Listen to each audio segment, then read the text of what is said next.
Welcome to the Bizarre and the Unknown. I am your host, E.D. Testerman. I am an author and investigator. I am also a researcher into the unknown. Join me as we dive together into this bizarre and the unknown universe. Do you believe in UFOs and aliens, things that fly in the sky and in our oceans? Do you hear things that go thump at night, or do you see things that you cannot explain? Do you believe in C.I. Tonka, Bigfoot, Sasquatch, Booger, and so many more? Join me on my adventures as I investigate this stuff that's out there. Let's learn how to guard ourselves and protect the things out there that need our protection. I'm a United States Marine and United States Army veteran. I love my country and have served it proudly. And I want to give a special thanks to all the veterans and first responders. Hey everybody, welcome to another episode of Bizarre and the Unknown. I'm your host, E.D. Testerman. I apologize. I literally just walked in the door a couple minutes ago, was trying to rush around, get everything out. I haven't even had time to eat, so I'm kind of snacking on pretzels as we go.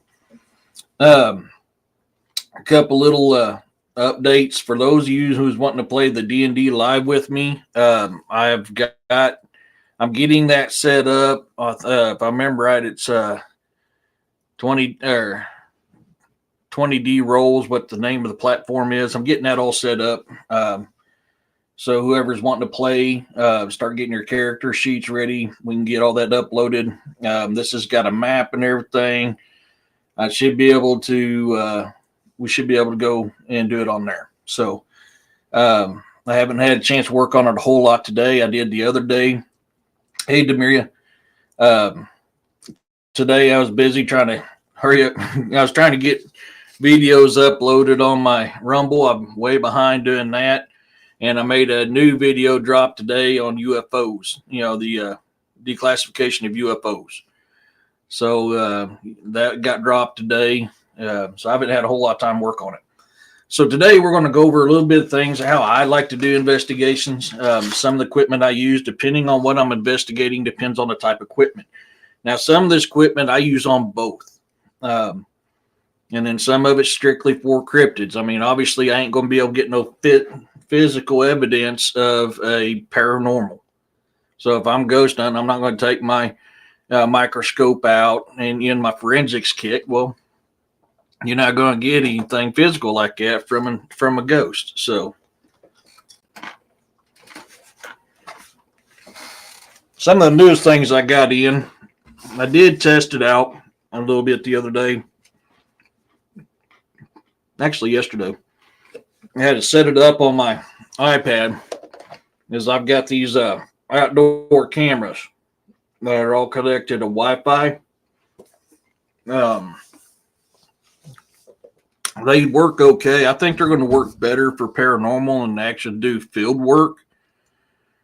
I did test it out on my front porch yesterday. The results ain't bad. I haven't had a chance to actually take it to the field and test it, so I'm still kind of up in the air. But these things here, I've got to do some redneck and inventing and find ways to mount things up in different situations. But I think it's going to help. If I can find a way to mount them up on a tripod, I'm going to do it that way. If not, I've got Velcro stuff that I can cut the length. So if I need to Velcro something to a tree or a post or whatever, then I've got the ability to do that. And I'll show you what that looks like later on. And then in situations where I don't have a power source to hook them up, I've got 4 of these little solar chargers that I can hook those directly up to. And this is what I tested them with last night. Was on this here. And it worked phenomenally well. These are solar chargers. You can charge things up, solar powered. You want to plug them in and make sure the battery's fully charged. I made that mistake, the one I use with my cell phone when I'm out camping. If you don't do that, good luck on keeping it charged where you can charge like a cell phone or something. It just lesson learned. I learned from that. So I have plugged all this in and charged it up throughout the weekend. I used it for about an hour and a half yesterday. The sound was great. The picture's really good. It's just the length. And it is motion detected. So if it detects a motion, it does light up. And when it lights up, it sends out, you can see further. But like I said, that was used on my porch just as a test run, see what it was like. And I mean, it's not bad. I think it's going to do better probably with paranormal stuff, though. But I'll test it out in the field once to see how it goes. That's going to be my final knowledge if this is going to be good as a field device or not. And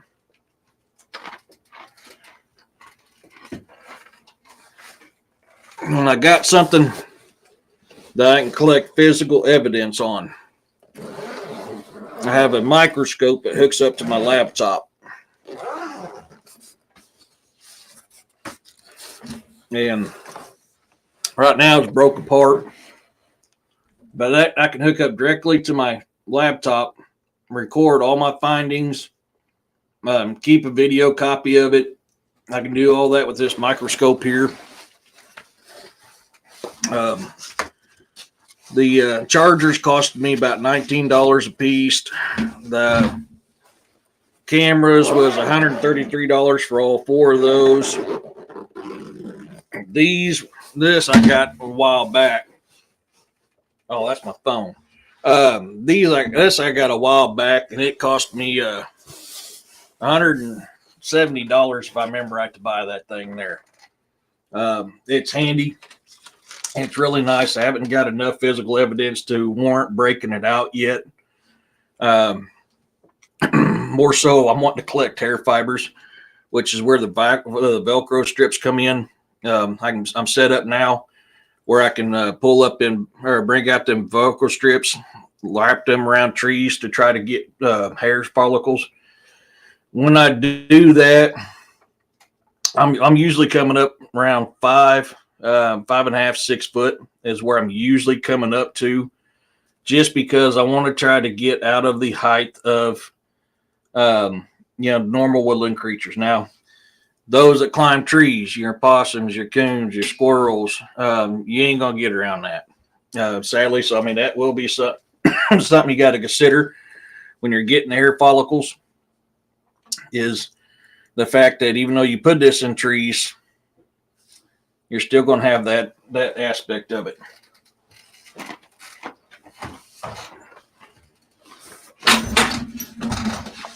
Some of the other stuff I use, these I like to wear on my back. These actually have night vision. So far,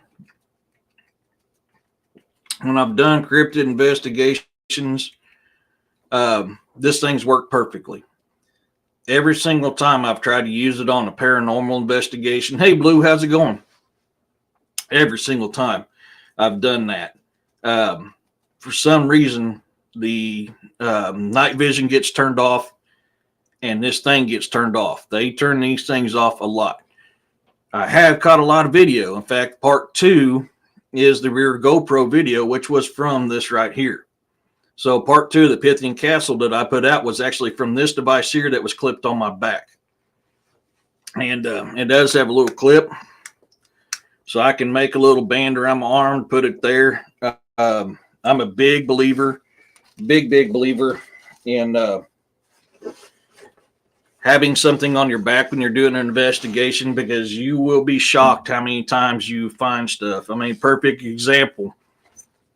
I caught that orb and that figure outside that 3rd story window, and that was from that device there. I've got 2 of those. Paranormal. I know a lot of people like to use flashlights. It's cold. It's cold here too, but I guess it's probably not as cold there. I mean, so today it's 38. It's, for us with the warm weather we've been having, it's a little chilly today. So GoPros, they jump around on prices. If I remember correctly, these here were $40 a piece for the ones that clip, and it's got the night vision.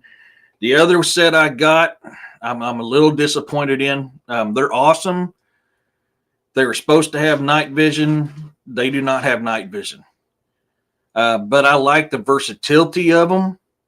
So I do still use them on investigations, and normally I'll have them like strapped to my chest, and I'll show you that setup here in a minute. And I can also use this underwater. So if I ever get a chance to be able to go scuba diving again, and I'm doing investigations, because I've got all my scuba gear but my tanks, and I'm scuba certified. So if I go to areas where I'm going to be underwater doing an investigation, I can take these with me. And it has settings and everything for underwater, a case for underwater that protects it. So that's what I like about them. Now, those cost me around $80 a piece. And I've got two of those as well, and I'll show you those here in a minute. I know a lot of people like to use flashlights at paranormal. Flashlights are awesome, but they can be flawed very easily. You can get a miss hit because it's how the light's set up, because what you do is you barely unscrew it. That can cause a miss hit. So what I like to do for, let's see. Nope, I don't have them lights on me. I have a mag light. I thought I had it in here, but I guess I took it out. So what I like to use is these cat balls toys. Now this one here has a button on top that I can press it, turn it on and off. I mean, this one here will blink for 20 seconds. Then it'll stop. That lets you know it's on. And then all they have to do is tap it, and it goes off again. I've actually had more success with these here than I have. See how it went off, then it just takes a good little tap and it kicks back up. I've had more success with interacting with paranormal with these cat toys than I have with a flashlight. But if you ain't got something like that, your flashlight will work. Just understand that you can get a false hit. So the other GoPro I was talking about is this one here. These things are nice. They're not bad. They work great. Like I said, a little disappointed because it's supposed to have night vision set up, and it doesn't. I have a deal here that I strap around my body. I can put this either in front of me or behind me, and this just clicks in. And so I've always got different coverages thanks to this right here. And this is something that's really handy. In fact, it just came loose. I noticed that, so let me tighten that up. So I can strap that to my back. I can strap it to my chest. I've got straps in here if I want to. I can strap it to my head. I have done that. I'm not a huge fan of strapping it to my head because, well, when I'm out investigating, my head's moving all over the place all the time.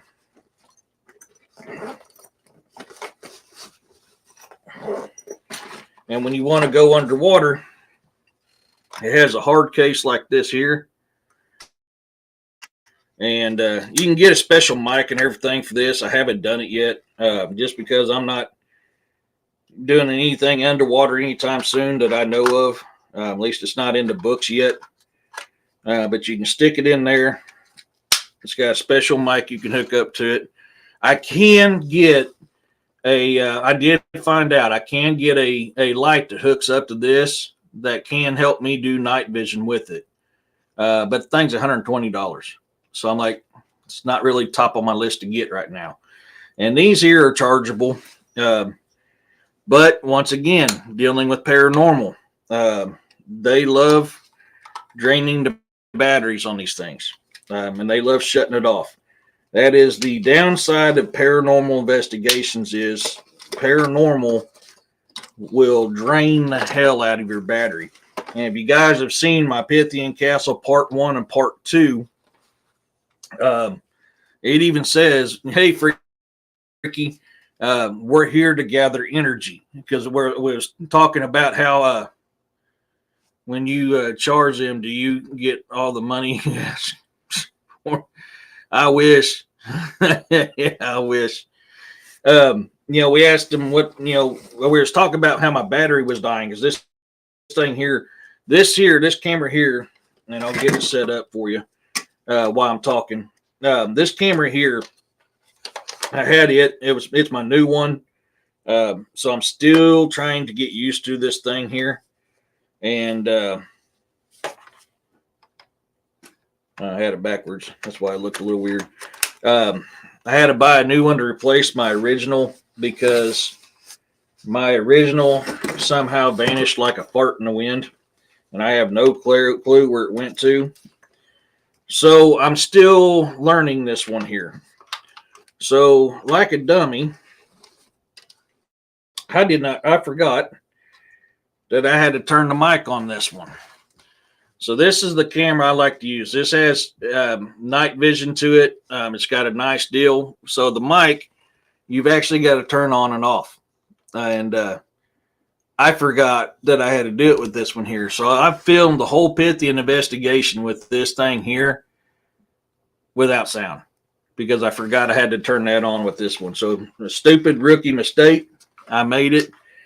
I had to get into it with them because this was supposed to have 2 batteries, and I didn't have my second battery, and they finally got it sent to me. So I do have 2 batteries with it now, finally.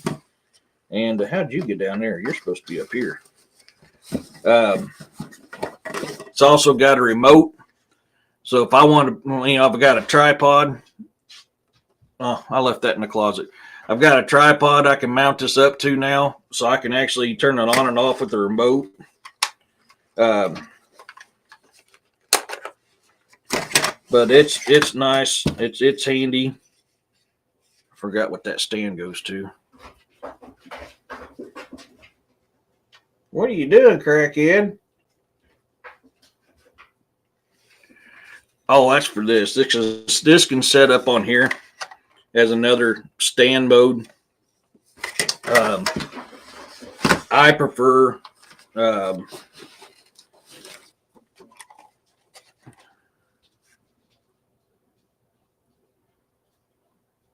what's that? Oh, you're talking about GoPros? I've got these. Mine cost me, I think it was $40 for the 2 of them and $80 for the others.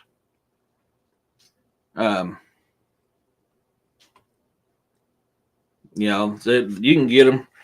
I think my straps are in that one. Yeah. See, I got little straps here.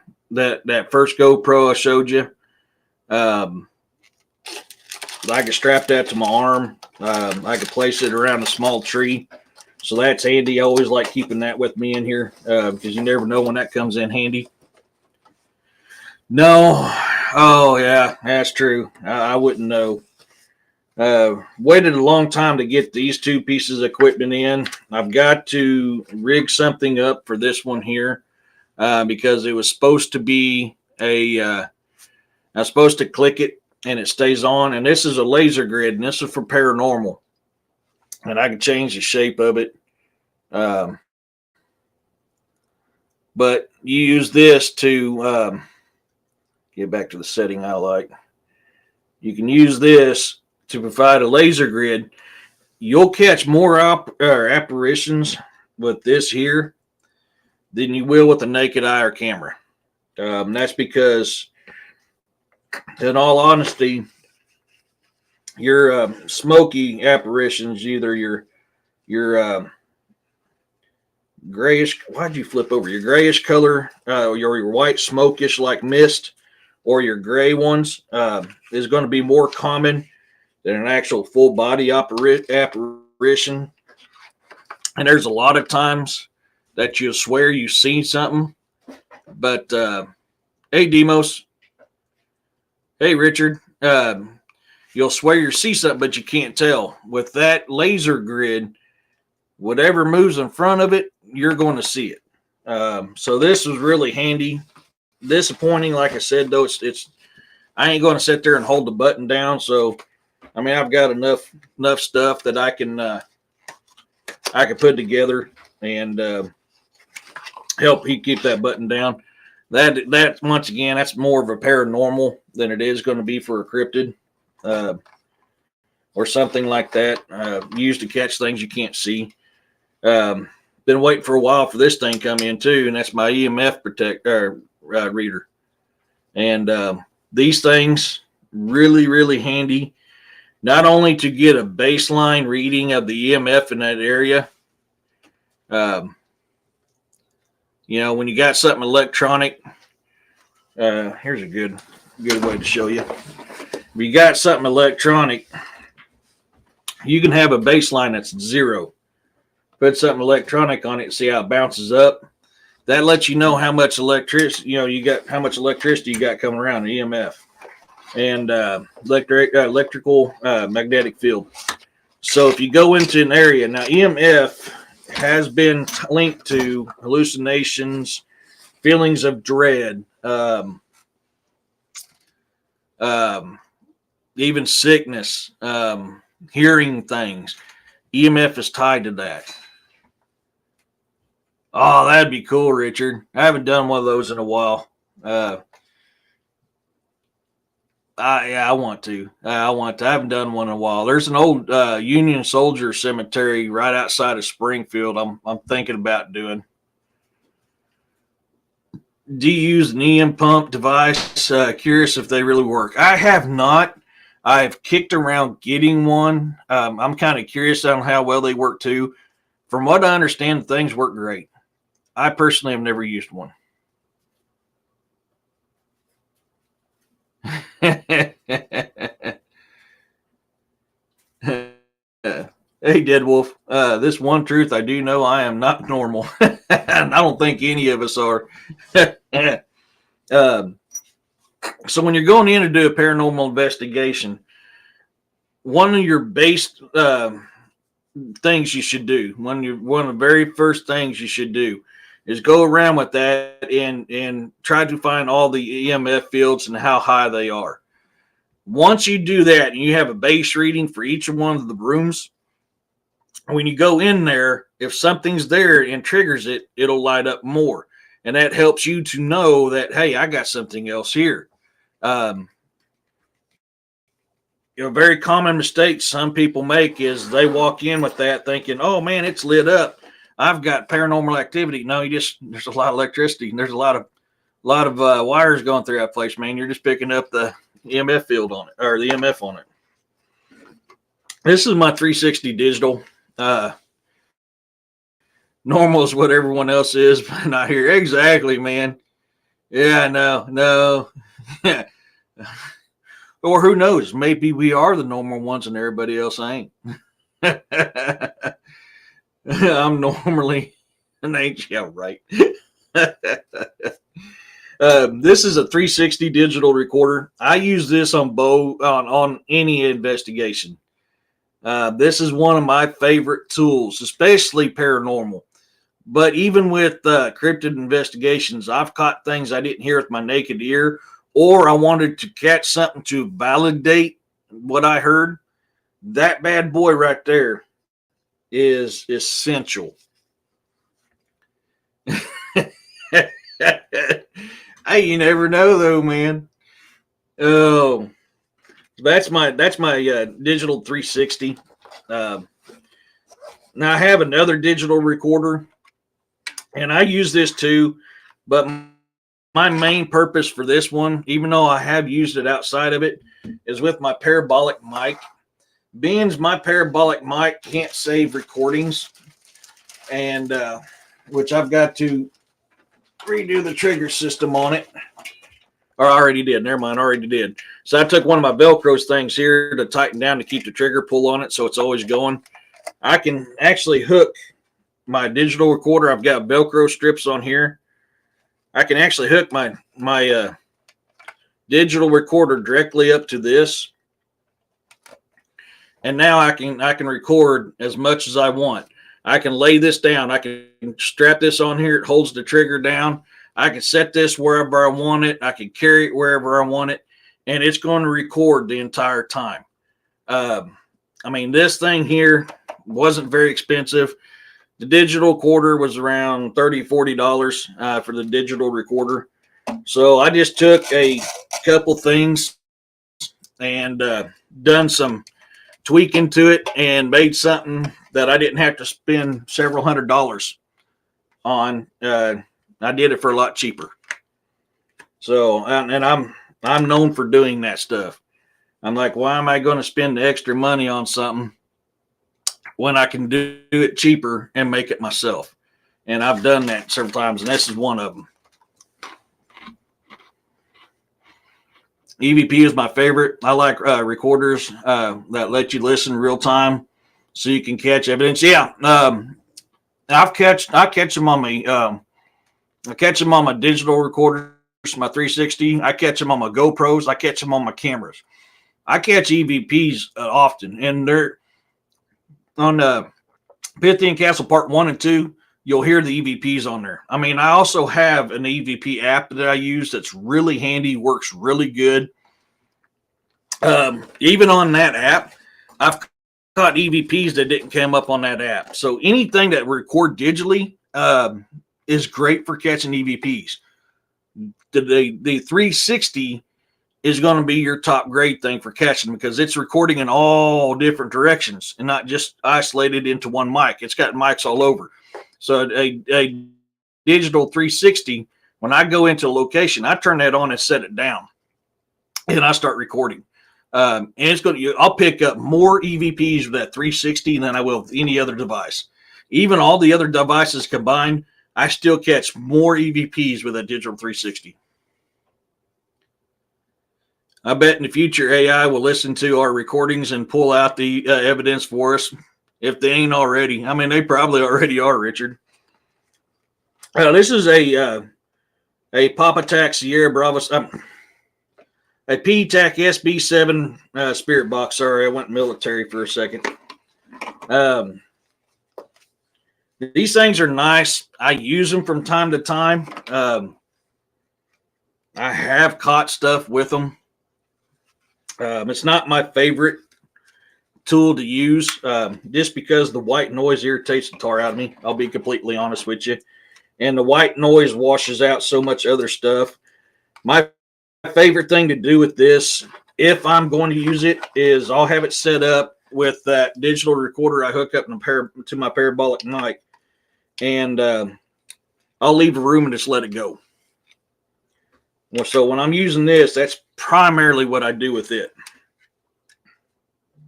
And this gives you temperature and stuff like that in the room.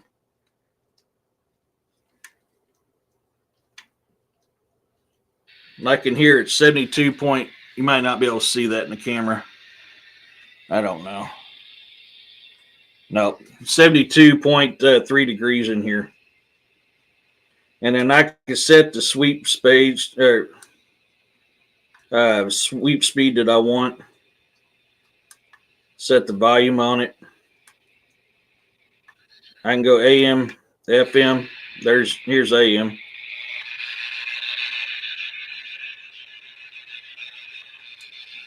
Slow it down. Pick it up.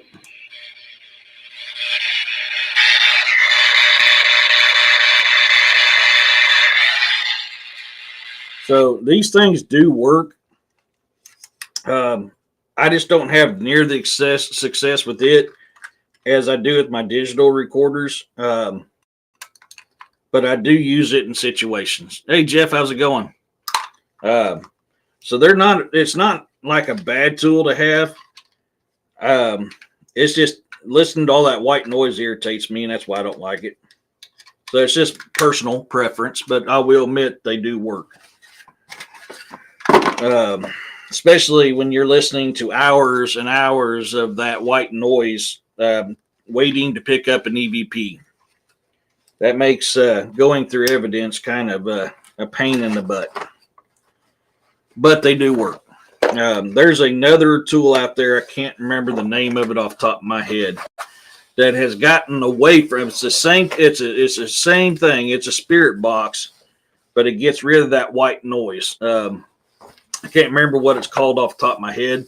I need to look into it because I'm kicking around getting one of those.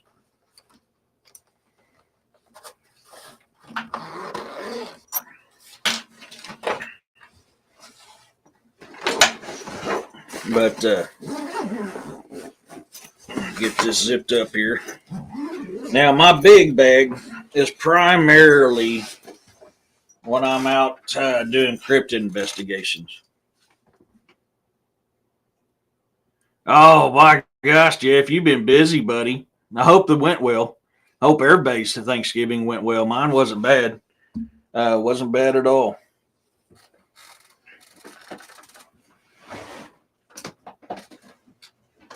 I mean, I got my laptop. I keep my laptop in here, carried around so I can hook it up if I need to. I also I love deviled eggs if they're done right.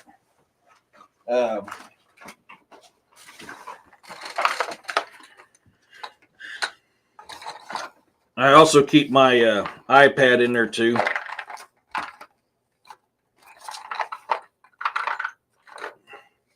Why are you being a pain in the butt for me? Thank you.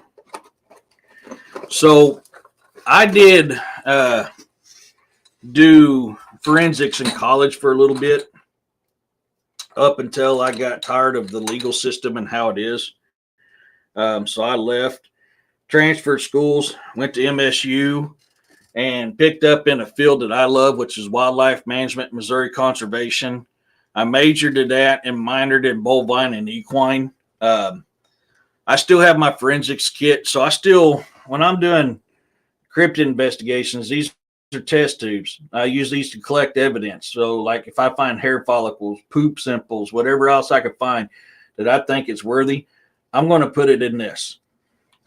And I've got several of these things. They are very handy when you're gathering up some dirt stuff. You got a little funnel that comes with them that you can funnel it in there. So when I'm doing cryptid investigations, I'm wanting to look at things more on a scientific level, because you're going to have science involved with it, especially with collecting evidence.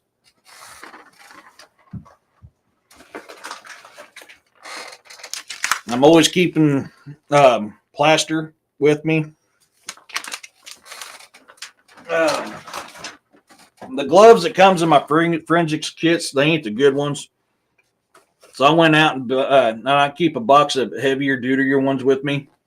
Just because I have a tendency to rip rubber gloves like they're cool. Don, next time I make deviled eggs, I'm going to use brown sugar. Oh, no, you can't do that. You can't kill the deviled eggs with that. Way better than store-bought meat for sure. Yeah.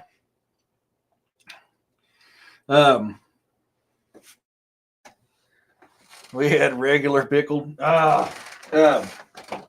So when I'm out there, I've always got my forensic kit with me. And I'm collecting evidence. I've got evidence collection bags because I want to try to keep everything. It's been a while since I've had pickled eggs.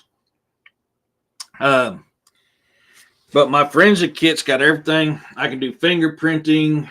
It's got the collection tools where I can collect things. It's got, there's paper bags, which I got more of those. I bought some extra. So this thing, you go through them things quick.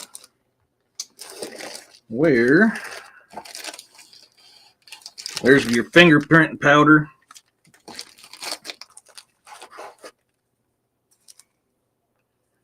It's your collection kit for fingerprints. My little measuring stuff ain't in here. Interesting. Your collection, that's a magnet, pull up stuff. You can use it to pull up fingerprints with and everything. They come with these cheap ass rubber gloves. I'm not a fan of them. They break too easy.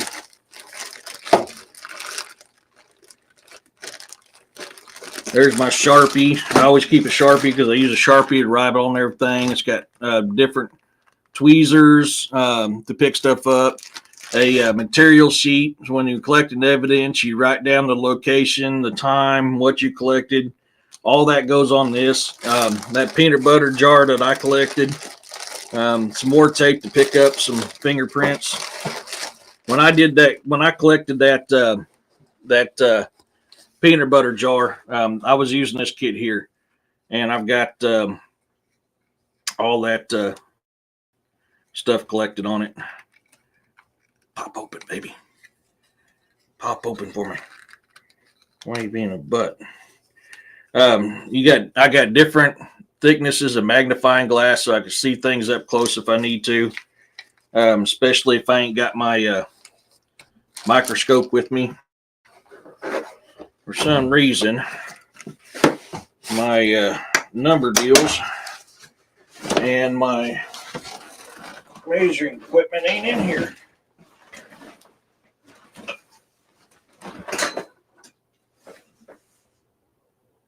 Huh.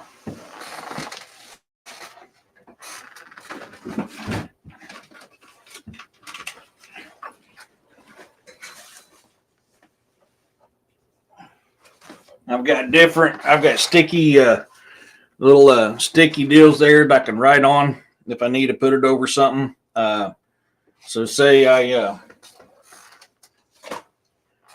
find something and I've got it in a container and I don't have my paperwork, my catalog paper.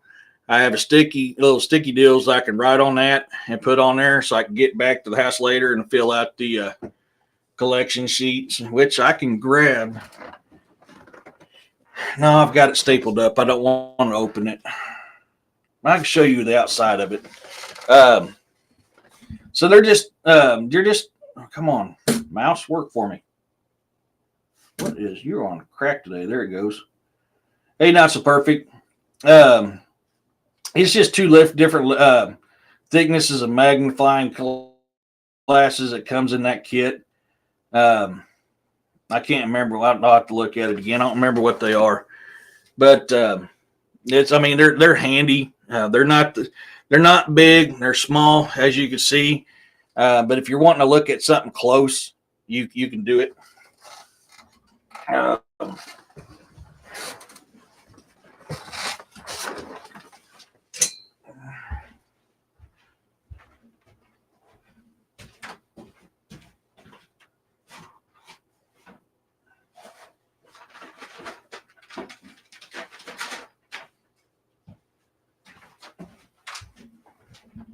So when I collect physical evidence, I not only keep it in a Ziploc bag and have a catalog with that Ziploc bag, but I also put it in a paper bag and it's cataloged as well.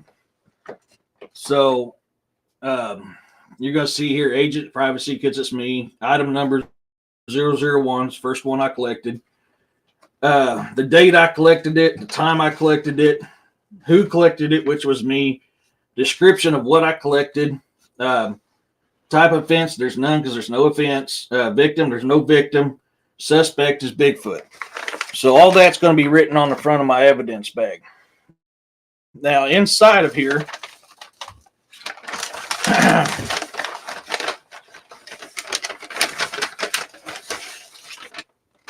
in my Ziploc bag, because I try to keep as much contamination out as possible. You see the chewed up peanut butter jar that I found out there that was lit completely clean. And on the front, it's all sealed up. This is a baggie. It's all sealed up. It's going to remain sealed until I can have the money to take it in to have the DNA testing done on it. And the reason why I want DNA testing done on it is because I want to know, is this a cryptid that was missing with this, or was this something else? And the only way I'm going to know is have a DNA test done on it. So until I can afford the money to have a DNA test done on, I keep that sealed up. But on the front of that, you're going to have the same information on the evidence collection deal. I just realized it was upside down. Or was it? No, I had it right. So when I approached this stuff, I did it the same way we would if I was doing a forensics investigation. So in a way, yeah, not so perfect. In a way, I mean, my knowledge on forensics is gone down a little bit because it's been a few years since I've been in college. So I've caught myself questioning myself a few times. It was like, man, I'm pretty sure it's this way, but I can't remember. And I'll either look it up, or if I know somebody knows the answer, I'll ask them real quick just to make sure I'm on track. just because I haven't been able to do it in so long. I still have the books. I've got to go get them out of my old place, but I still have the books. I have grass from where it turned brown, where the gray stood. I pictured that would be cooler. So I mean, man, I wish I had my kit down there. I would love to collect evidence on that. Look it up. New York State will test for free, or North Carolina will test for free. Yeah, but I'm here in Missouri. I mean, I'm taking a chance mailing that thing down there. Been working on my son's birthday cake and listening. No worries, buddy. No worries. But so whenever I'm collecting physical evidence, I'm very picky about doing it that way.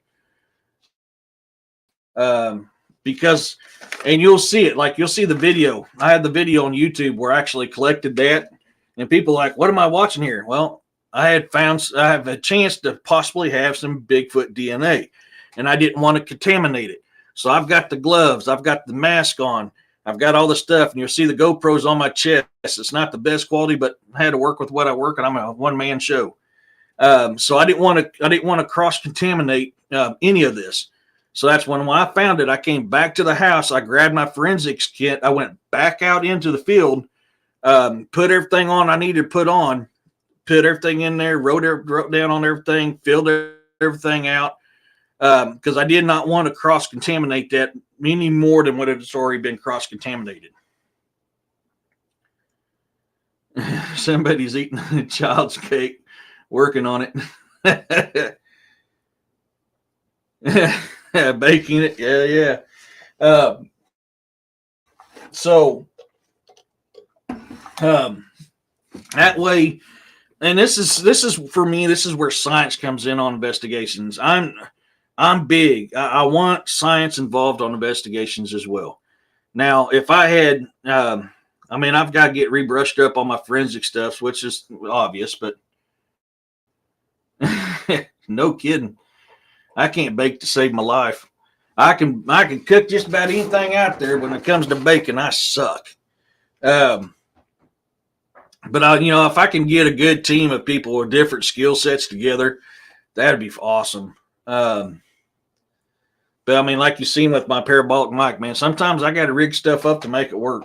I've got this tripod now for my camera, in which I'm looking at it because these things, this wasn't very much. This was like $20 for the tripod. And if I could figure out how to mount up something that I can hook to my my security cameras, I may end up going this route and getting 4 more of these just for the cameras. So, I mean, it won't take me long. I will get it figured out. And so I'm kicking around getting some more of these just for that purpose right there.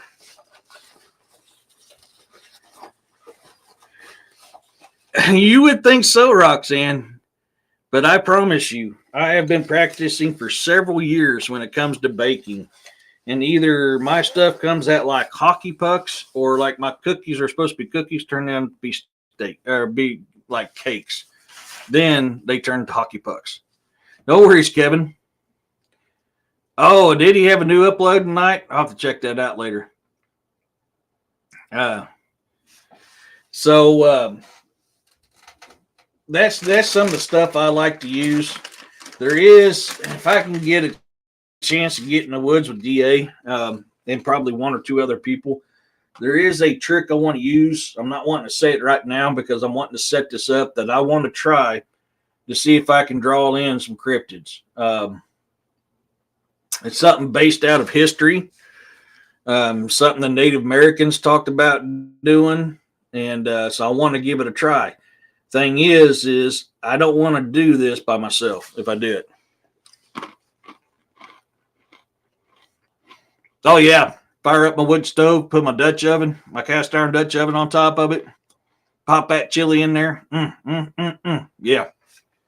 I love cooking my chili in my Dutch oven on my wood stove. That is, for the most part, the main stuff I use.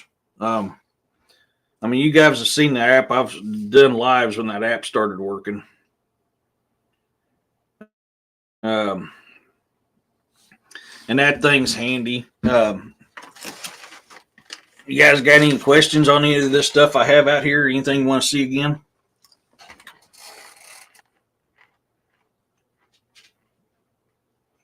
It does bother me about my little number blacks and tape measure. I don't know why that wasn't in there.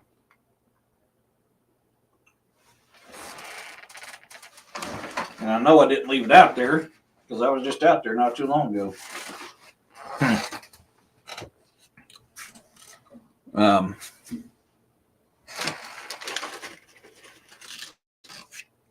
And gingers, yes. Got all different kinds of merch line, including Ginger Lives Matter line. Once again, guys, sorry I haven't had a chance to eat today. I've been busy as hell, so I'm kind of munching on some pretzels.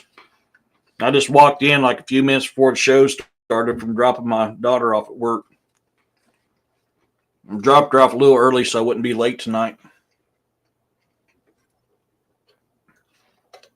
I'm trying to think if there's a piece of equipment that I'm forgetting. Where did I need my light? I could have swore I put that back in here too. I may not. It may be in the closet because I was using it.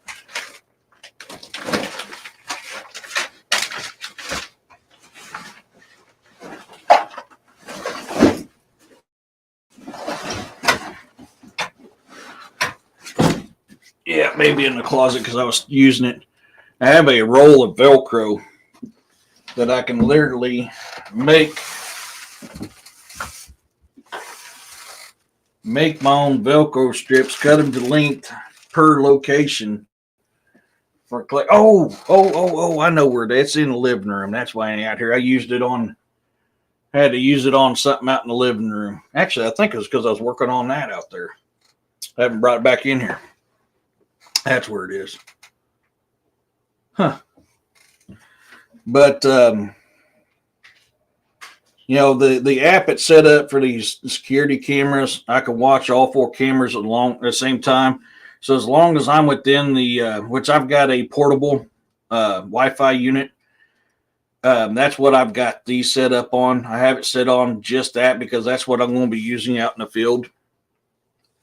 So I set those up on that, and that way I can have internet access to it because you got to have internet to run them. I tell you, that sounds good. The picture quality is really good too. I just want you to reach out further, which I need to take it out in the woods one day and kind of one night and test it out and see how it does. That's going to be my next stage when it comes to testing it out to see how well it works. I know I'm forgetting something. I mean, that's pretty much the basics to it all.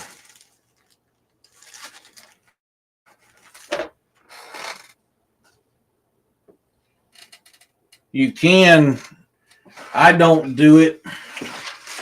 A lot of people do. I use these mainly when I'm listening through my evidence. You can get these noise canceling headphones and hook them up to your digital 360 and listen. I've not had very much luck doing that. It's probably something I'm doing wrong. So I mainly use these here in the office when I'm going through the evidence. But, you know, a prime example, which this is on that. A prime example, and this is what's up on the, this is on part 2 of the Pythian Castle, if I can talk today, investigation. I'll show you why I'm a big fan of having a camera on the backside.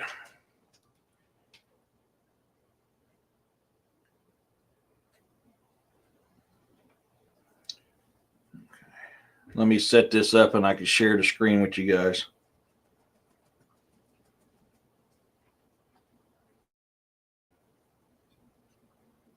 True.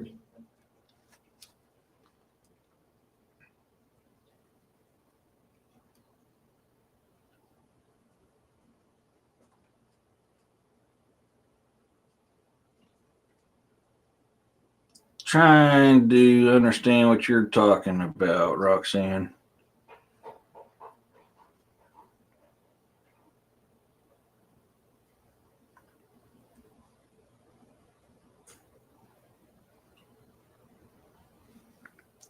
Okay. So I'll show you two videos first. This is what I caught just before the figure. And you'll see it come in right there. Oops. I guess it'd help if I had my deal here. You're going to watch it come in right here. Sticks right there and comes back up. That was that little orb that was on the inside. Thought I had that orb. Yeah, there. This is what I was looking for.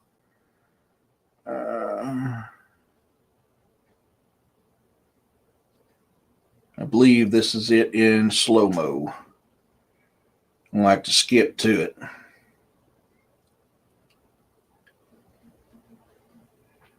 Okay. Right there. Comes in. You can see it. It's right in front of that wood part for the window. So it's not outside. It's not a reflection. Oops. See how it's stopped right there? Here's that wood to that window. So it's obviously in between me and the window.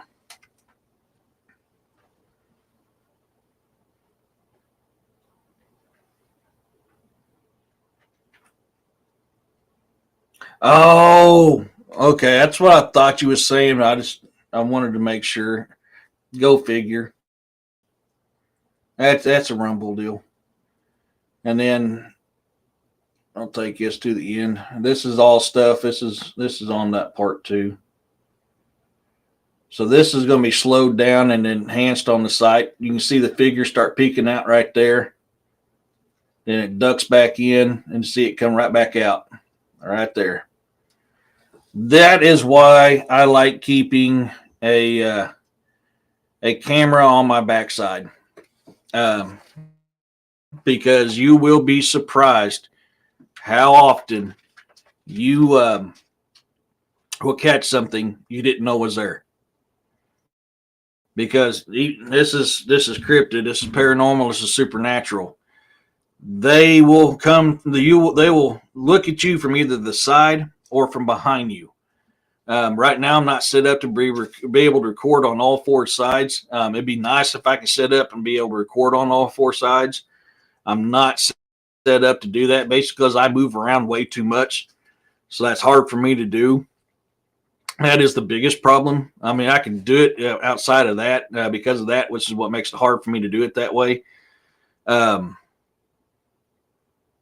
It's just, I don't get good quality video where I can catch stuff like that. So that's why I've always usually got one or two cameras on the front and one on my back. It's because you catch stuff like that.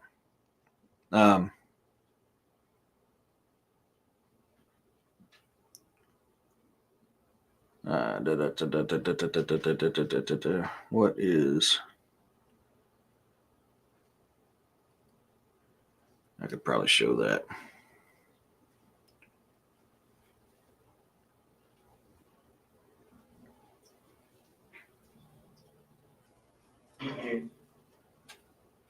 Oh, no. Oh, yeah, you're doing it right. Never mind. You shouldn't be here. I don't know if you guys can hear that. That was caught on my rear EVP and it said behind. That's what I heard.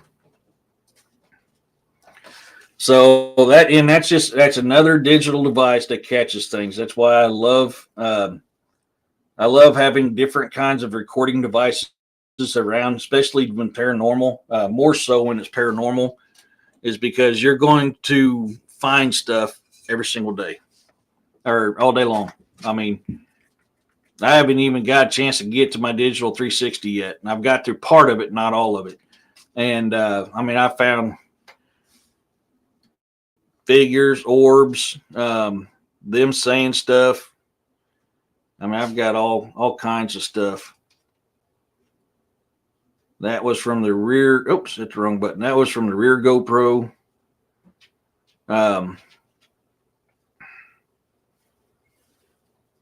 Yeah, of course the EVP app, man. There's so many EVPs on that thing there. That's the EVP app is Pythian Castle Part 1. Get out of there.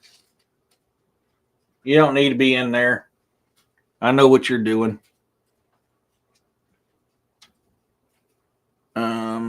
Whisper, thump, sniff. Hi. It's not what I was looking for.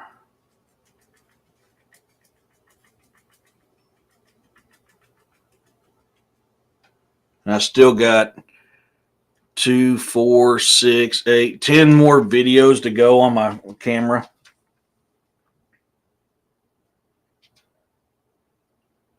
Well, it's 3 gummy bears to eat, but down on the table during your video, one stood up and looked towards me, freaked me out. Holy crap. Oh, wow. You know what's weird? And I'm sitting here, and I've got stuff stacked up here on my shelf, so it's nice and flat. I'm here clipping stuff for the UFO video I put out. All of a sudden, 3 things from up here came flying out at me. And I kind of looked at it, and I said, man, you need to quit doing that in my stuff. I don't appreciate that. Get your ass on.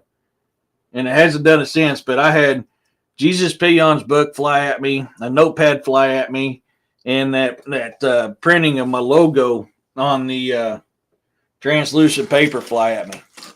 Just out of the blue. I'm sitting here just like this, just going through stuff, clipping it, getting it set up so I can get the video made, and all of a sudden it just goes boop, right out at me. So something was trying to get my attention. I wonder. Let's see if we can pick this up. I had something very tall and black running. I'm going to see if I can hear it. Right there, going that way. And I came to the tree line, check it out. Now, on the other side of my yard, back down that you can hear it. A loud-ass bird call coming. So, you remember me telling you the other day, I was, I seen something rubbing between the woods between my drive and my neighbor's field, about 9 foot tall and black. You can make it out in here, kind of, sort of. In fact, let me turn the volume up. You can hear that loud bird call I was hearing. It was coming from the tree line from the other side. So this was actually taken during this time frame that this happened. I had something very tall and black running through my woods right there, going that way. And I came to the tree line, check it out. Here now on the other side of my yard, back down that way, there it is. A loud-ass bird call coming. There it is again.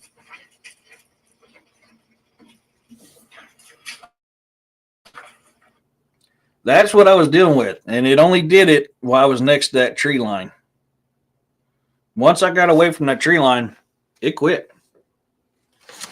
But that's why I started recording, because I was trying to catch it on. Doing that bird call, and I know it wasn't a real bird because you can definitely tell it was coming from that tree line. That tree line's over 100 yards from where I was. But it sounded like it was close to me. Oh, top of the hour. Thank you so much, Roxanne.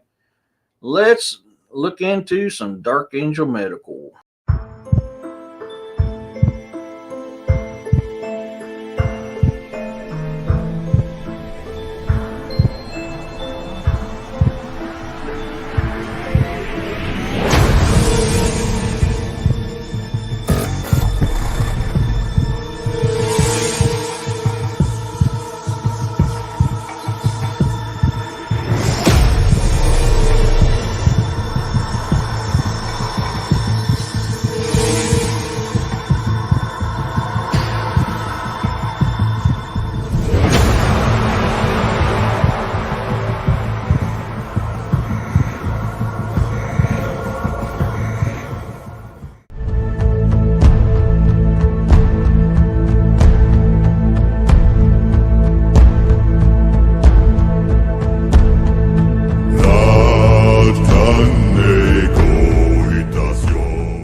you're looking for the best first aid kits and trauma kits on the market, look no further than Dark Angel Medical. Gary Pocket Doc Davis was a military veteran or medic for a long time. He owns the company. His kits are the absolute very best on the market. And he literally is the godfather of Kit for Life. He came out with it. If you use it to save a life and you send him the info about you saving a life using his kit, he will replace whatever you used in that kit for 100% free. You can use FSA, HSA, and Sezzle to buy your kits. That's what I have to do because I can't afford them outright because they are a little bit on the high side, but you pay for what you get. And they have different levels. I've got the military level because that's what I'm used to, military first aid. So that's the ones that my kits are set up as. For right now, use DA's code Crypto20 for 20% off. If you want to learn how to use his kits or you want to get a look at how they're used before you buy them, go to YouTube, Dark Angel Medical, or go to Instagram to darkangelmedical.com and watch his videos. He does videos showing you how to use his kits. I'm telling y'all, they're the best kits on the market. But yeah, that video is, you can hear that bird call in the background. And that was so weird because that was happening while I was, that's right.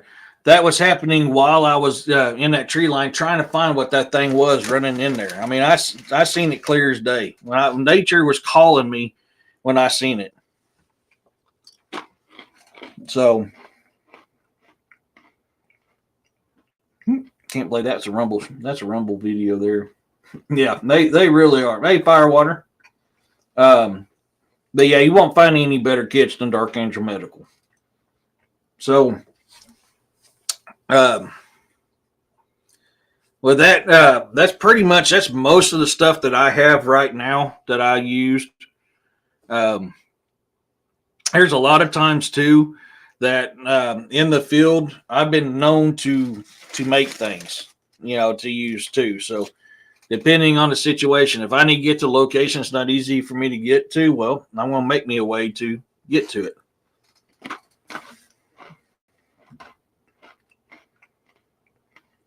Where is...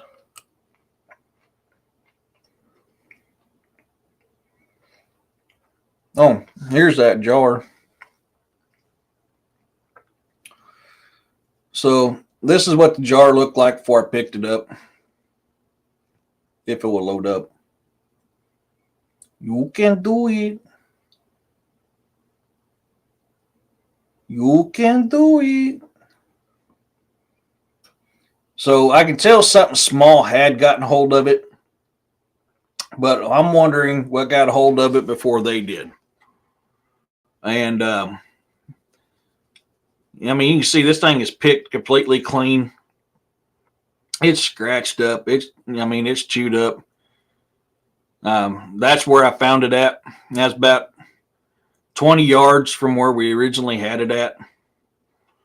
You can see some definite good footprints in that area. That's what drew my interest to the fact that it could be Bigfoot related, because I was finding impressions right there and right there, all where I found that at. Hey, Don. This was in that area. This is a cedar tree that was stripped and stuck in the ground at an angle, leaned against this tree here.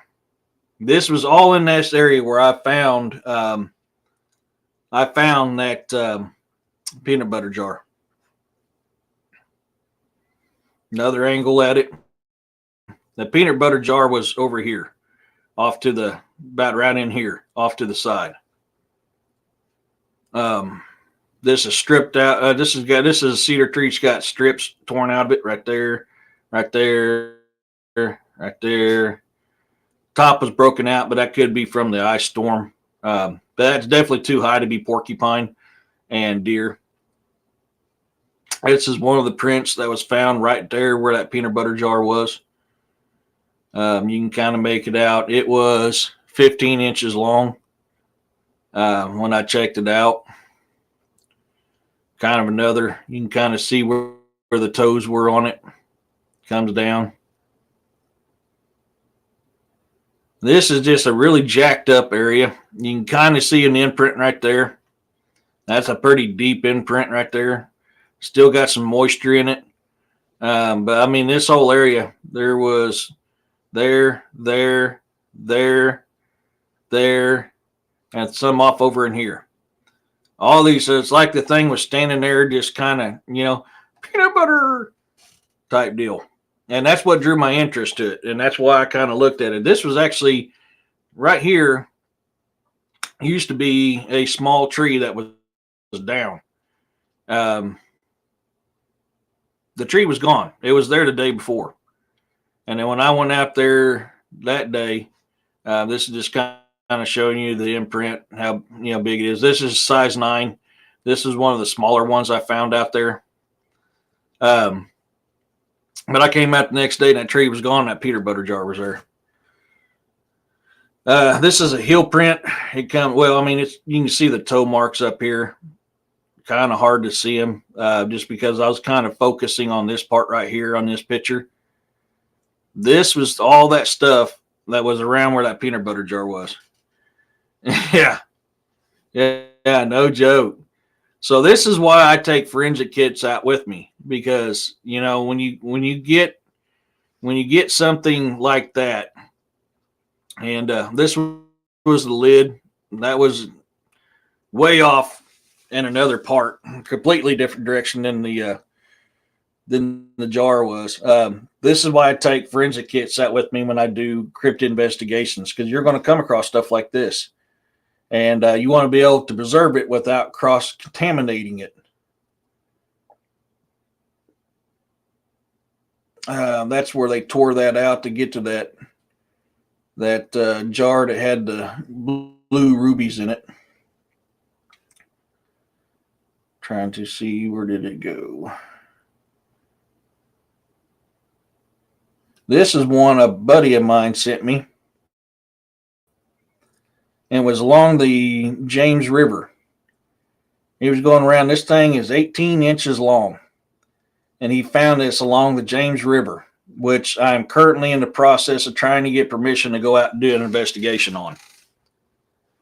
Yeah, that's a boy. That is a big print.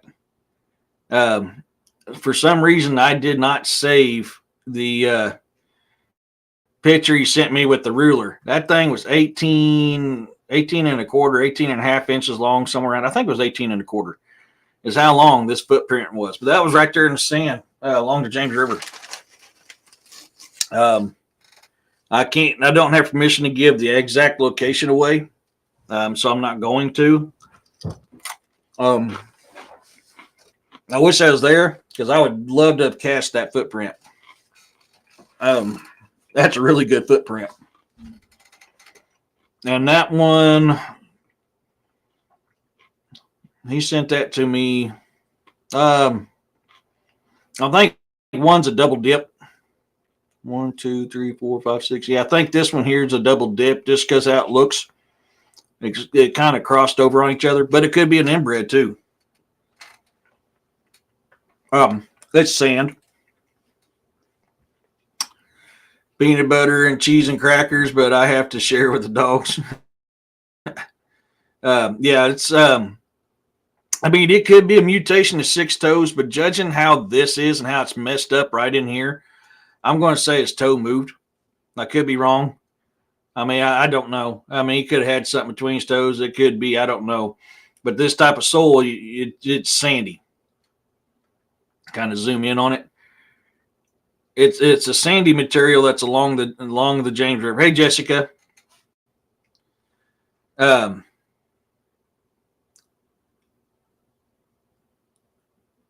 Yeah. But you can see this is some of the James River does have some sandy bottoms to it, especially in the marshy areas. And this is where this was found. Was long at, like I said, it was like 18 and a quarter inches long. It had to be big enough to hold the peanut butter jar and dig its fingers in to eat it. That's, when that messed up area where that jar was, this is a completely different location. This picture here is a completely different location. I'm currently trying to get permission to go out here to investigate this area, because in this same area, they unearthed a cave they didn't know they had there. They had shelves in it, and it, for some reason, had a Great Dane skull on it. And even though they've had Great Danes there, the Great Danes they had were still alive. So we can't explain why this Great Dane looking skull was found in this cave that was covered up. They were digging and unearthed this cave, and the cave looked like it's been there for a very long time. So I'm currently in the process. Yeah, it is a cool print. I wish I was there, because I would have casted. That would have been perfect for casting. That was sent to me by a buddy of mine. But so I am currently in a process of trying to get permission to. The guy it sounds like he's going to let me do it. It sounds like he's going to let me come out. I'm going to have to keep him anonymous. Oh crap! I hit the wrong button. I'm going to have to keep him anonymous and the location anonymous, which I respect that. I get it. I get why he wants to. So, I mean, I respect that 100%. But if I can get out there to get an investigation done, I think I'm going to have some fun. It looks like a shift, and it would explain why the hill is deeper than one side. Yeah, kind of thinking the same thing, Kevin. I really am. I'm thinking the same thing. But yeah, that area you just talk about moving around with that peanut butter jar. This was all in that area. I mean, you can kind of see one here, kind of make out the impressions right here, right here. This was all, this was about a foot from where that peanut butter jar was found. So I say whatever. If that's why I collected it the way I did. I've got it sealed up like I do. Like I said, for those of you guys who missed it, it's actually sitting in this right here. So this is, I collected it just like I would any kind of other forensics deal. It's sealed up in a plastic bag because I'm wanting to get the money to get a DNA test done on it. I mean, it's sealed up in a plastic bag. This is why I keep a forensics kit with me. But right there's the jar. And we put that out there in the documentary of Byways of Bigfoot. That's when this was put out. And Ron Bowles had me move my camera. My game cam camera was facing that area to try to catch it. And the whole time that camera was facing in that direction. Never once had any kind of Bigfoot activity in that area. And then as soon, not even a couple weeks after I moved that camera, I was getting Bigfoot activity back in that area, and I found that.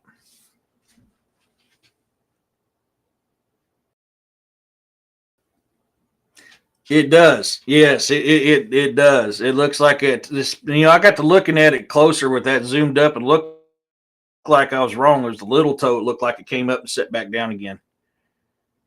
But I mean, it could be some kind of like inbred mutation or some kind of mutation period that gave it an extra toe. That is, I can't deny that. Looks like one part of the ball was missing. Yeah, I can go back to that picture. Give me a second.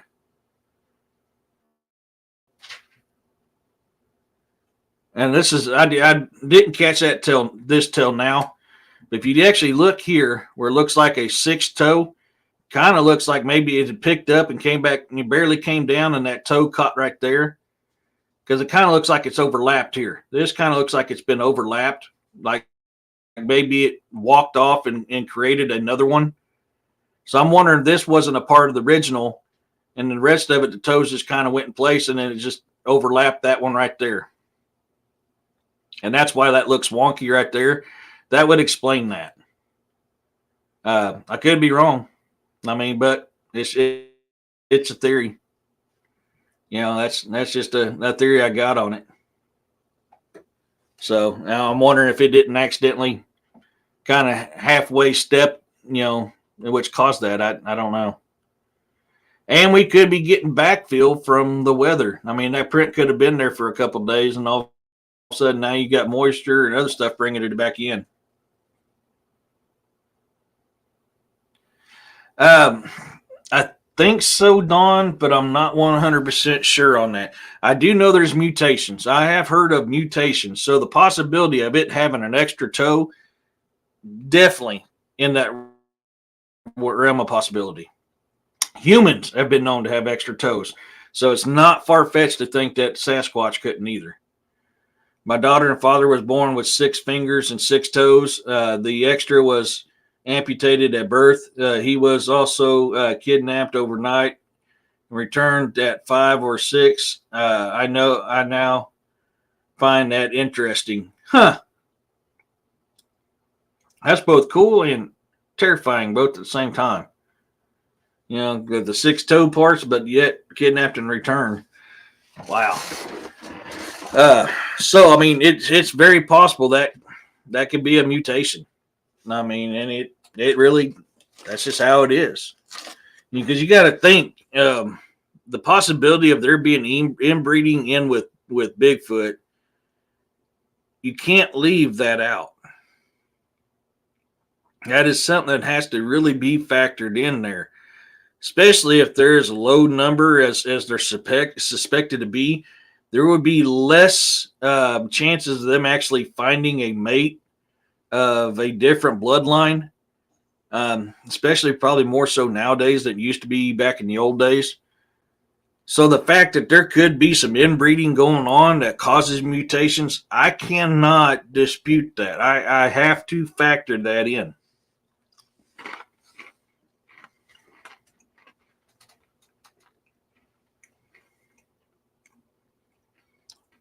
Back they should return him should have told you everything that I need to know.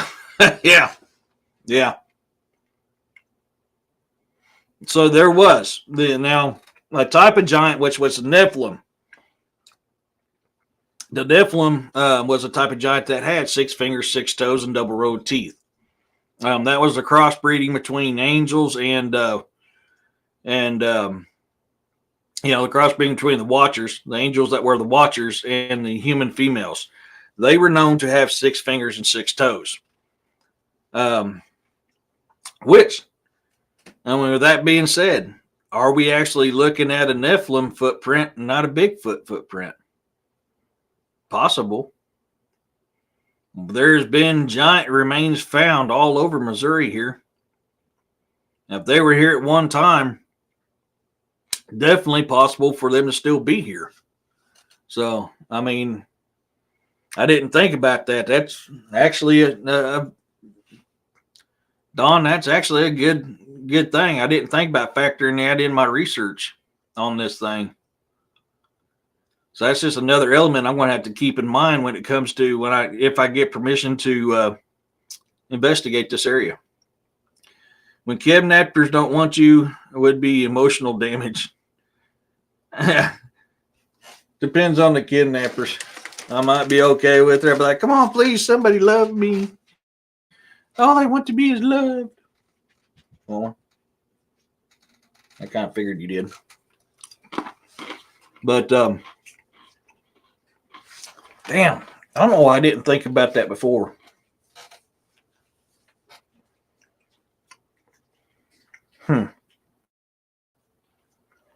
Could be a juvenile giant, Nephilim giant.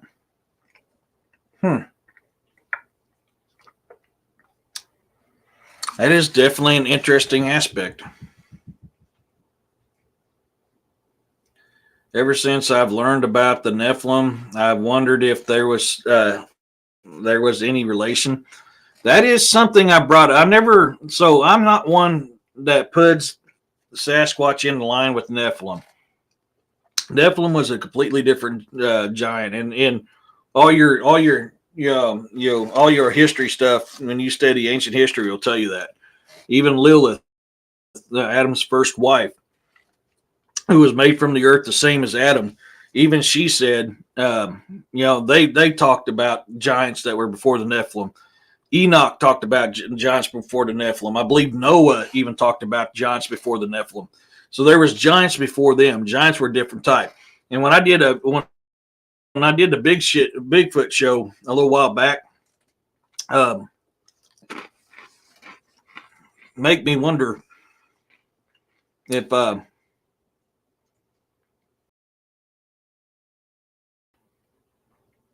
your daughter's father. When I did a show back, I said that I kind of have to put Bigfoot into the line of giants because, I mean, their height. They are within gigantic height. Now, I pose the question, is Bigfoot the remnants of Neanderthal? And what's funny because, man, about 3-4 months after I did that show talking about how I can kind of see Bigfoot being the remnants of Neanderthal, science came out and said we were wrong about Neanderthal. They were bigger, stockier, and hairier than we originally realized. And when they were talking about it, I'm going, Bigfoot. So I thought that was funny. Yeah. You never know. You really don't know. That little piggy didn't go to the market. No, it did not. It said, screw you, I'm staying home. But, that would be, I really got to keep that in mind now. Because looking at that footprint now and thinking about it being a Nephilim, damn, that kind of fits. Makes a lot of sense. Man, wow. I hope I don't disappear if I find out it is one. I wonder if that would explain the cave that's on that property that was covered up. I mean, it was covered up by earth, but because it had shelves in there. Somebody made some crude shelves and put up in that cave. Had that dog skull that best looked like, hey, Ohio Bigfoot. Yeah, it is. Yeah, they are. No joke, man. They seriously are wrong about a lot of stuff, man. Yeah. That's why I'm not a fan of mainstream science. But when I seen that, like 4 or 6 months after I did that show, and I posed that question, is Bigfoot a remnants of Neanderthal? Think about the reports that come in. So many times you hear people saying it was very human looking to just really hairy. Well, if you actually look at the sketchings of what people sketched Bigfoot, it's good to see you in here too, Hello. If you look at the sketching that people had done, it looks very much like Neanderthal. So, and that's why I'm like, okay, we know there's different types of Bigfoot. So could these type of Bigfoot actually be the remnants of Neanderthal? And then, like Harry and Henderson's one style, Gugwe, another style. Could this style that was very human, is that the crossbreeding between Sasquatch and human look like, or is that the remnants of Neanderthal? Both of them, I think we need to keep that in mind when we're researching those style of Bigfoots, the human-looking Bigfoots. We need to consider, is this Sasquatch human hybrid, or is this Neanderthal? I think it's very important we should keep that in there. Yeah, there's a lot of them that's been cited that way. It's more human than ape, absolutely. But there's a lot of them cited the other way too. Patty, prime example. Gugwe, another example. That's not, that's more ape-like than human-like. But there is a lot that is human-like. So, I mean, it goes again. Is that because of crossbreeding? That's a hybrid species. Or is it Neanderthal? Or is it both? Because even the ones that look very human, you can see some differences between them. So, it's interesting. I mean, so, wow, yeah. I mean, this is some good stuff we're coming up with. And this is why I like talking with other investigators and researchers, because The only way we're going to get to truth, regardless if we believe in the same thing or not, is we need to work together. And then, of course, you subscribers, man. I got I've got what are 500 and I can't remember how many subscribers. I apologize. I don't pay attention to it a whole lot. I think it's 531. I was looking at it earlier. Of the best subscribers in the world, and you all's got some really insightful information. We just need to talk it out and figure it out. But that's the only way we're going to do it. But Don, I think that was you, wasn't it? Told me about the Nephilim. Let me scroll up here real quick.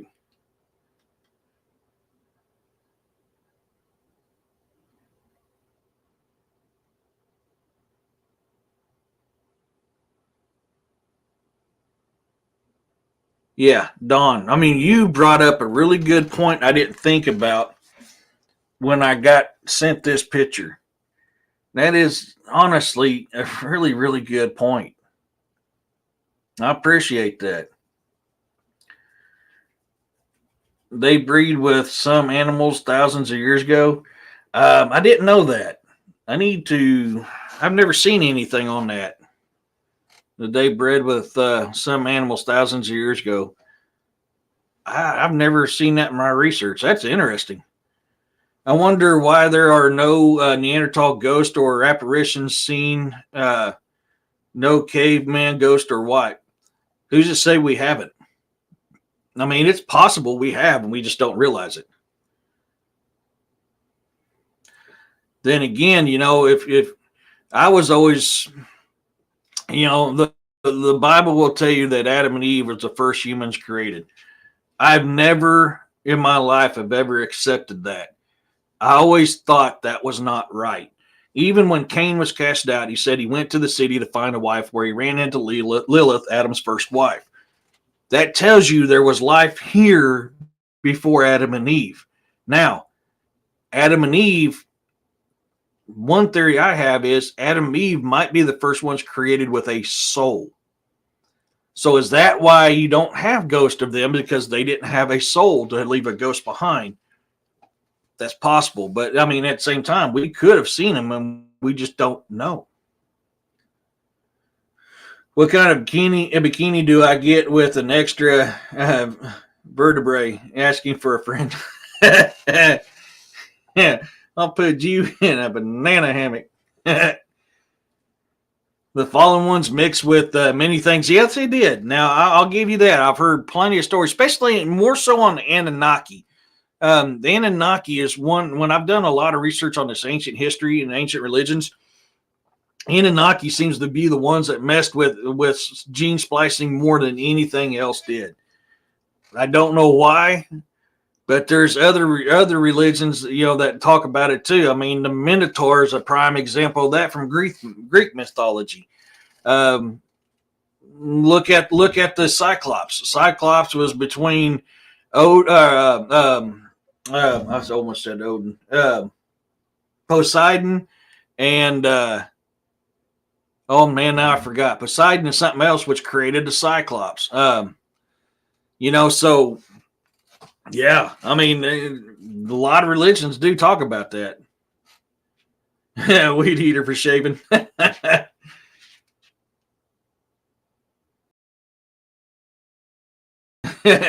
Yeah, you got, when you do it though, you gotta sing that song. She wore an itsy bitsy teeny weeny yellow polka dot bikini that she wore for the first time. What? I didn't buy these strictly for you. You know that, right?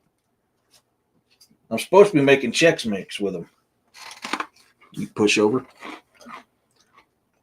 Yeah. See, the Watchers, people misunderstand about the Watchers and the Fallen. The Watchers were not part of the Fallen. The Watchers had made a mistake way before the Fallen did.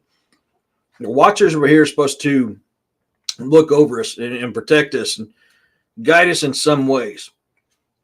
Then they did a bunch of things wrong, which God cursed them. And then Lucifer and 1/3 of the angels rebelled and fell. So when it comes to the Nephilim, that was the Watchers. The Watchers fell in. That's part of the reason why they got in so much trouble, was because they fell in love with the beauty of the human women, married them and mated with them, which created the offspring of the Nephilim. The history has been hidden in a lots more knowledge. Yeah, I mean, yeah, you're right, Ohio. You're right. I mean, absolutely. I did that just for you, Roxanne. You know that, right? My parrot dog is at my feet eating pretzels because he thinks that he has to eat the pretzels. And I didn't buy. I'm snacking on the pretzels because I haven't ate yet. I've literally been go go go go, and got home from dropping my youngest off at work before, like a couple minutes before the show started. So I'm munching on a little bit of the pretzels. I'm saving for making homemade Chex Mix for her theater class. So she has shows next weekend. I may not be on Saturday night. Most likely, I will not have a show Saturday night because my daughter has a play Friday night and Saturday night. And I've got to make homemade Chex Mix for Saturday night after the play, where she's playing the role of somebody that's there's this place that people are sick and dying, and they pretend to be famous people that they've always wanted to be before they go away. So in her role, she's playing Marilyn Monroe. So she's a woman that wants to be Marilyn Monroe. So she's playing the part of Marilyn Monroe. Yeah. I made some homemade Chex Mix last weekend too, because I was like, man, I need to catch up on my Skittles on that. I haven't done it in a little over a year. So they weren't bad. A little saltier than usual. I put a little too much seasoning salt in it. So I was like, I remember that for next time. Can I not have some? You don't need them every time I pull them out of the bag. No, you don't need them every time. Let me have some. Don't give me that look. Give me a minute.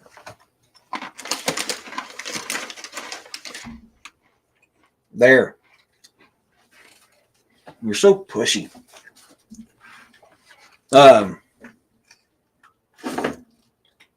You miss eating garbage food. I like homemade Chex Mix. I really do. I use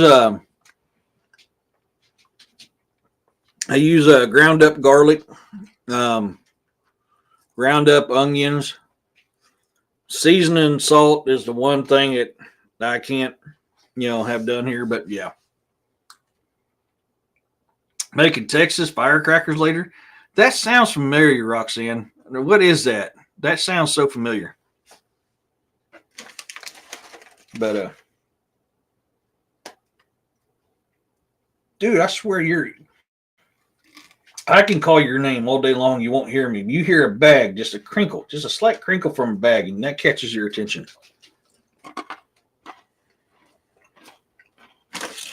Come here, boy. You're being good, boy. You're not being pushy. There you go. You can have one too. I got both my dogs here at my feet. I don't know if you guys have ever seen this before. This is kind of a look at different types of cryptid footprints that's out there. Yeah, that is the balance. I've not learned how to make homemade cereal yet. I need to learn how to do that.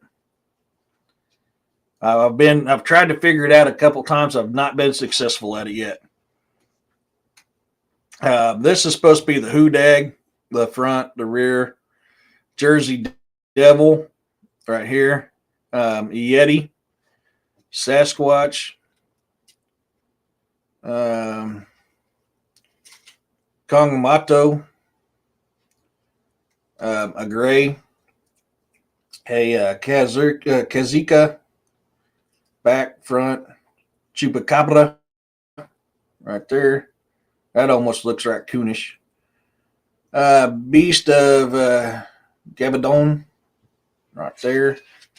Michigan Dogman, a Bunyip, a Haragon, Lizard Man of the Escape ones. Man, that almost looks Bigfoot like. Huh. Yeah, that's just kind of a rough look at the way some of these footprints are. Crackers I use, olive oil, garlic. Oh, yes. Okay, that's why. Yeah, that stuff is, oh my God. I wish I had some. I wish I had some wafers now. That sounds so good.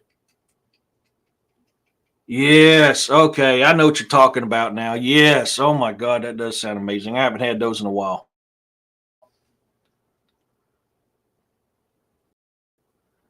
Um, what is that? Oh. Yeah, whatever it is, I don't want to play.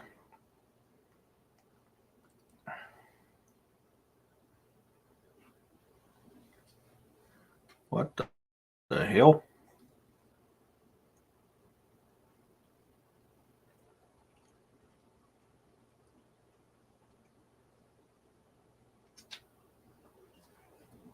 Is that the woven trees?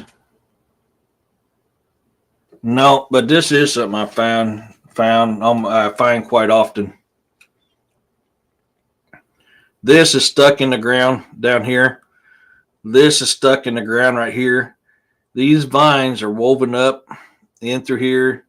This is bent over, stuck into this one, and it comes over to that one, which that one there is back here.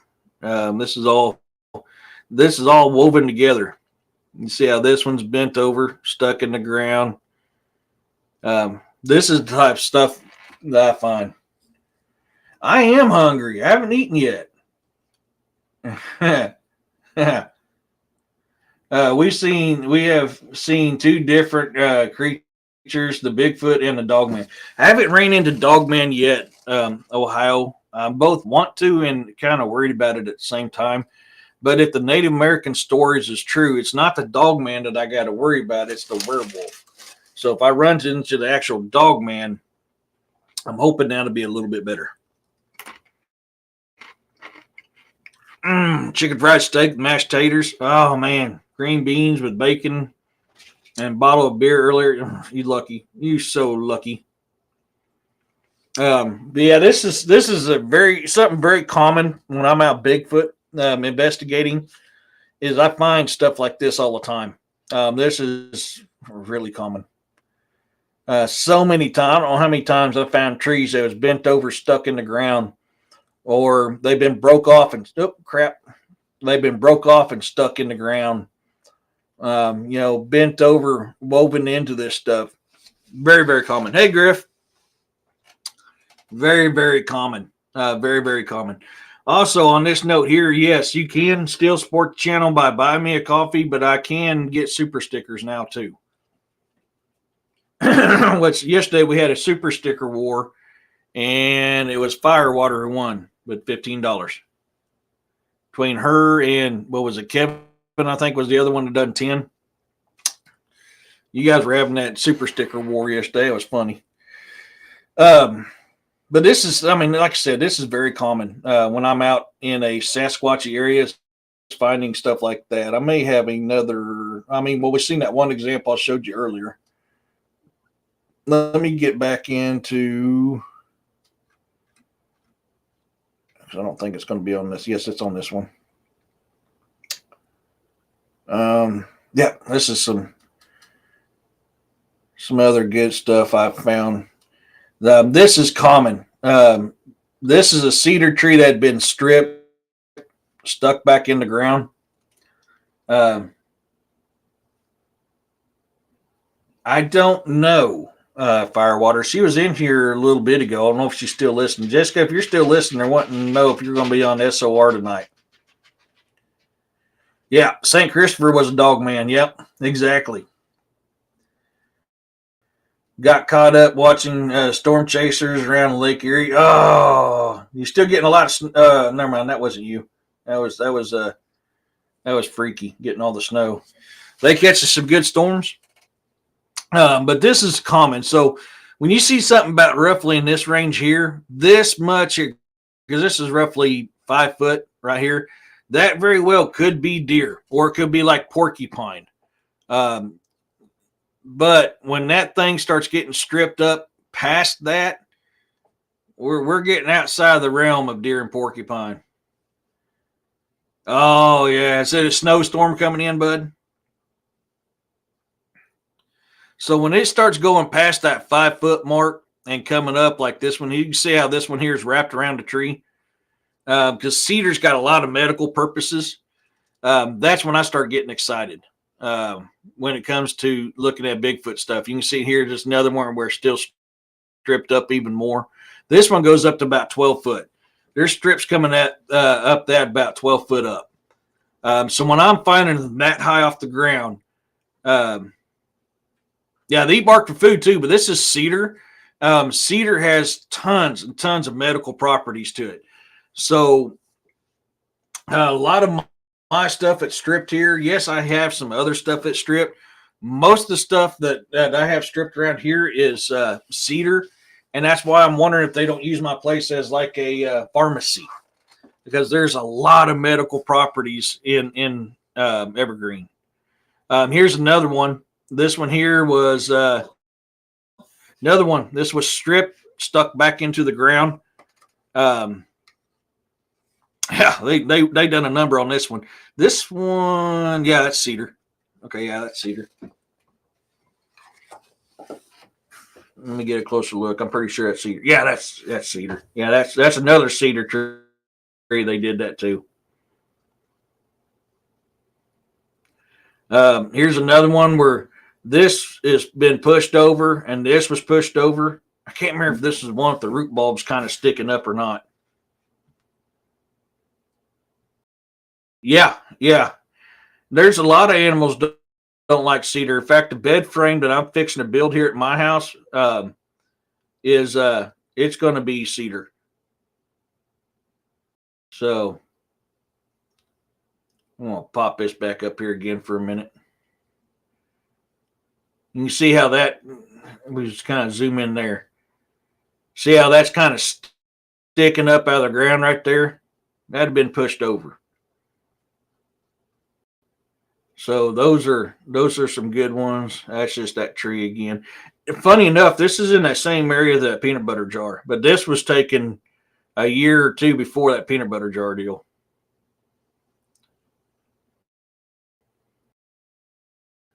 That's just a different side of it. Another angle of that. Here's another one. This one's in the ground, but this one's been stripped up. This is another one here. It's a bigger one. This one went up roughly 10, 11 feet on that one there.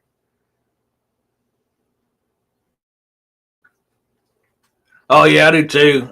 Yeah, I'm planning on making my own cedar bed frame. I've got so many big cedars of all different sizes out here. I just got to get them down and get them dried out. But you can see where they literally were peeling this stuff back.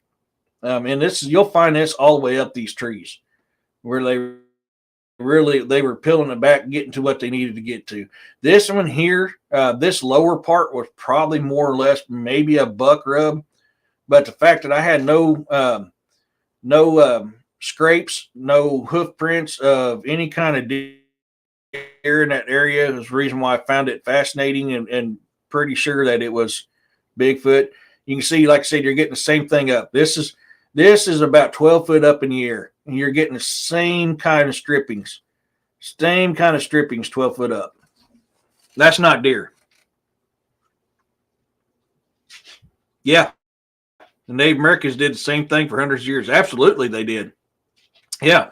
That's why I'm a big believer that, because we know through Native American stories that, the Bigfoot and Native Americans, they traded together. They warred together. They lived together. Bigfoot could have learned from them, or they could have learned from Bigfoot. Either way, if you notice, there's a lot of similarities between Sasquatch and Native American stuff. Yeah. Them pesky strips. Yeah. I mean, and this happens quite often. This is a very, very, hey, Roger. This is a very, very common find for me. But like I said, I don't get excited about them until they're up that 6 foot plus mark. This is one of the prints that was by that tree. I couldn't get, the ground was so hard, I couldn't get a real good picture of it no matter what angle I was at.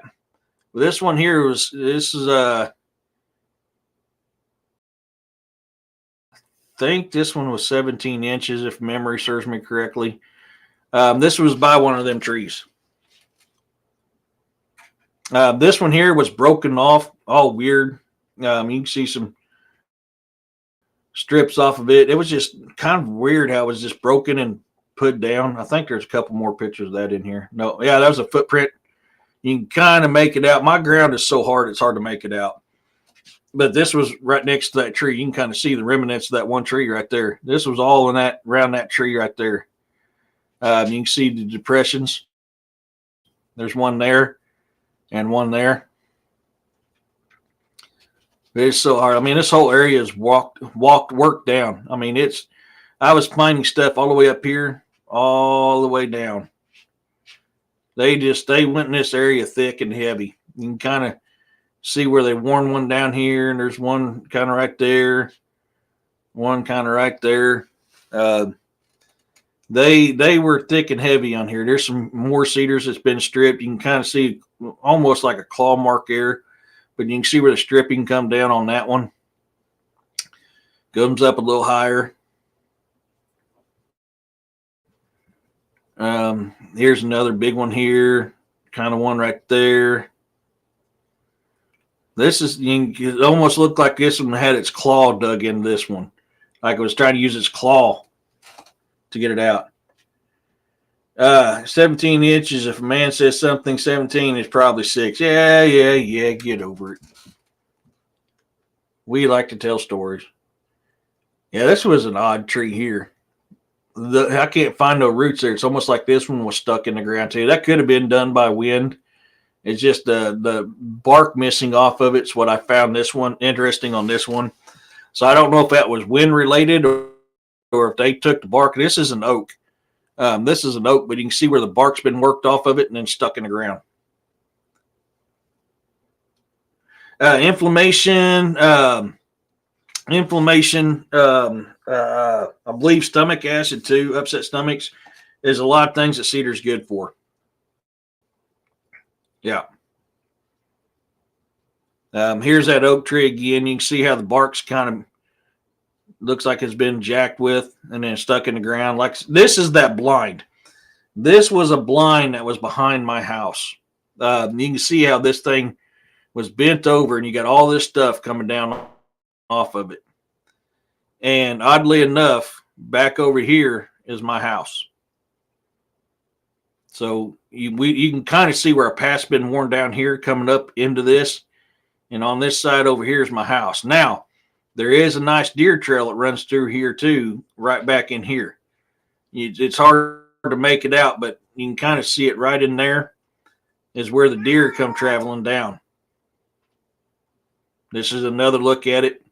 So my house would be facing, if you was looking down my house at it, you'd be looking at it like this from my house.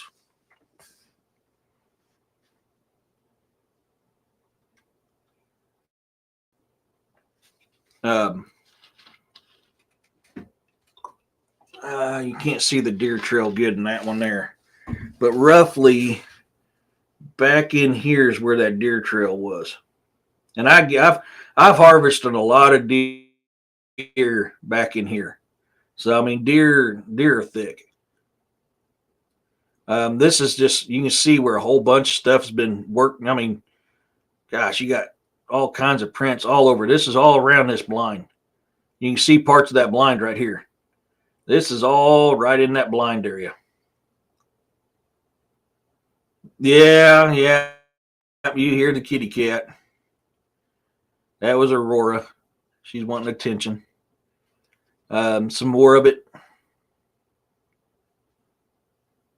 That one don't show the deer trail either. Right there.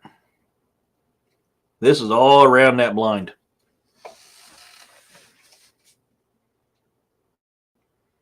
So, I mean, this was a good little cool break right here. And I think I got a close-up of this one. Yep. See how that was just broken off and laid down? Wind could have done this. I cannot dispute wind could have done this. It is very possible. but right next to it was this thing here. Another one bent over, stuck in the ground. And all these footprints all in that area.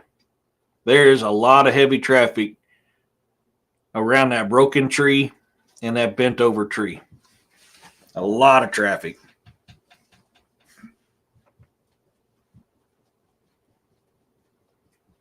You can see this is a big boy right here. That's a big boy.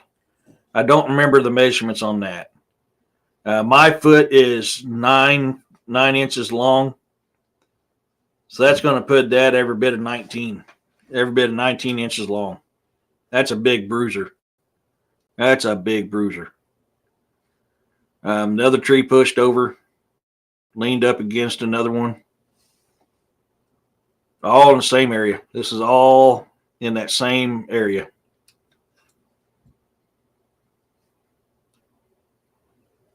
This one I took a picture of because this is that break. This was, well, I'm assuming this was done by wind years ago. I could be wrong. But you can kind of see the break right there in that limb.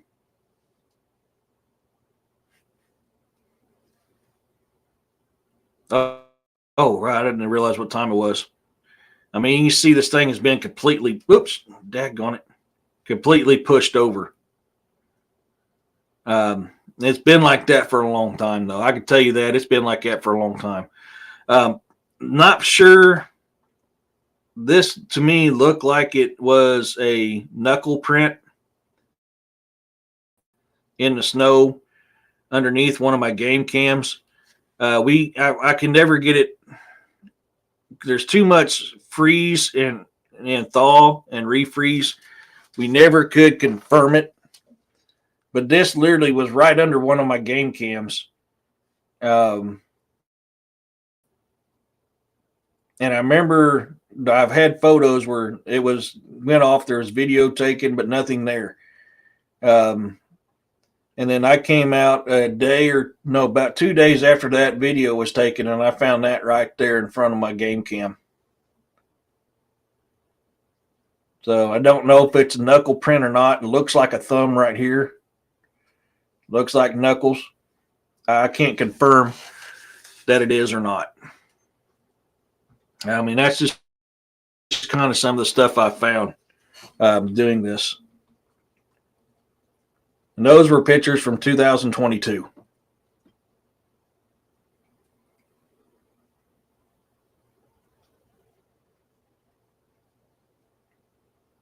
This was a funny one.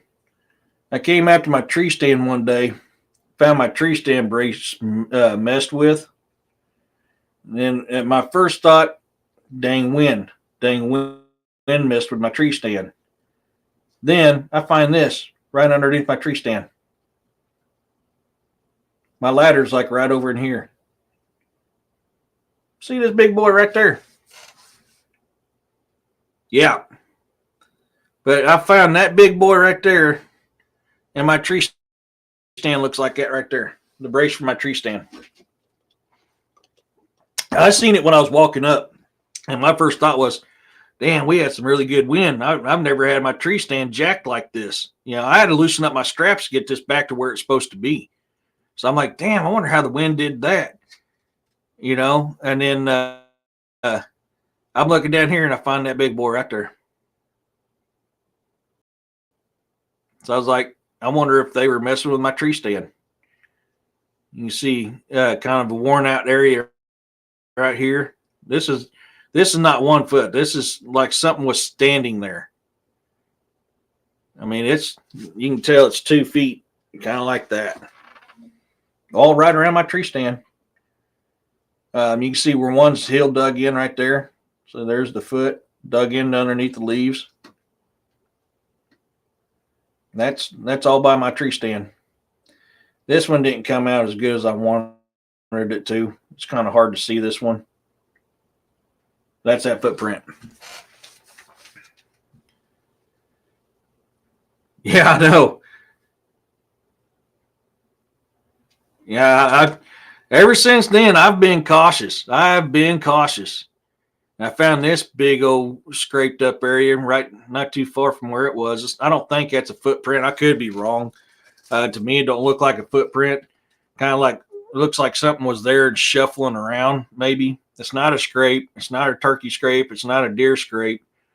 Because you can tell with something heavy was sitting on it and shifting around. Because look how smashed the leaves are.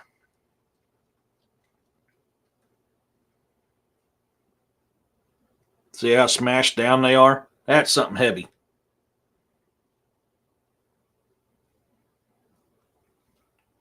That's that one print. It is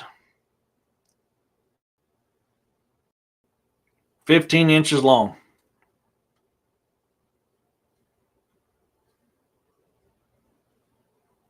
That's the heel, the toe area. 15 incher. Oh, I'm sorry. I was wrong. 16 inches long. I was off by an inch.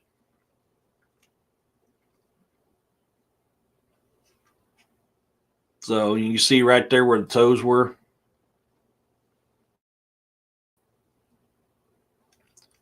And it is roughly 5 inches wide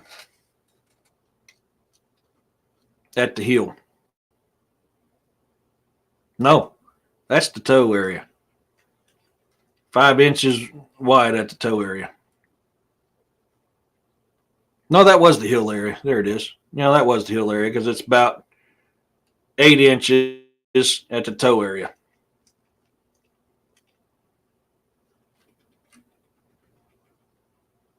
Oh, that's freeze. I started to think, holy crap, there was hair follicles there, and I missed it when I was doing it. That's just freeze.